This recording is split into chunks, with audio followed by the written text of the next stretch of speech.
இவர் யாருன்னு தெரியுமா? டிஎம்கேயோட முக்கிய புள்ளியா இருக்கிறாரு. இவருக்கு டிஎம்கே எத்தனாவது கட்சி தெரியுமா? இவர் இதுவரைக்கும் எத்தனை கட்சி மாறி இருக்காருன்னு தெரியுமா?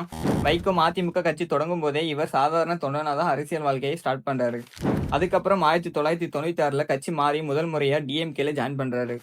அப்போ நடந்த உள்ளாட்சி தேர்தலில் அவருக்கு போட்டியிட வாய்ப்பும் கிடைக்குது. வார்டு செயலாளரா ஆகுறாரு. டிஎம்கேல ஒரு கட்டத்துக்கு மேலாக பதவிக்கு நிறைய போட்டி இருந்த காரணத்தினால விபி கலைராஜன் மூலமா 2000 ஆண்டுல ஏடிஎம்கேல இவர் ஜாயின் பண்றாரு. அவருக்கு கரூர் மாவட்ட மாணவரணி இணை செயலாளர் பொறுப்பும் கொடுக்கப்படுது.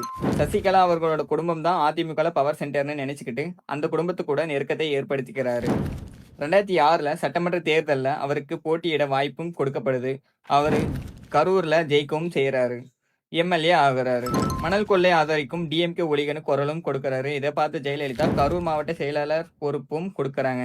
அப்போ அவருக்கு வயசு 32 தான் ஆகுது. 2011ல சட்டமன்ற தேர்தலையும் அவருக்கு போட்டியிட வாய்ப்பு கிடைக்குது.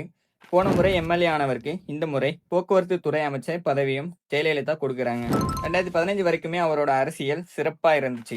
2015ல தான் ஊழல் புகார்ல சிக்கிறாரு. அதை முன்னிட்டு அவரோட அமைச்சர் பதவியும் மாவட்ட செயலாளர் பதவியும் ஜெயலலிதா பறிக்கிறாங்க. 2016ல ஜெயலலிதா இறந்து போறாங்க. அதுக்கப்புறம் ஏடிஎம்கேல நிறைய அணிகளா உடைஞ்சு போகுது. அந்த சமயத்துல இவர் டிடிவி தினகரனோட அணியில் இருக்கிறாரு. டிடிவி தினகரனுக்கு ஆதரவா இருந்த 18 எம்எல்ஏக்களை தகுதி நீக்கம் பண்ணாங்க. அந்த 18ல இவரும் இருக்காரு. 2018ல டிஎம்கேல மறுபடியும் ஜாயின் பண்றாரு. இப்போ தமிழ்நாட்டுல பாட்டிலுக்கு 10 ரூபாய்னு சொன்னாவே இவர் தான் ஞாபகம் வராரு.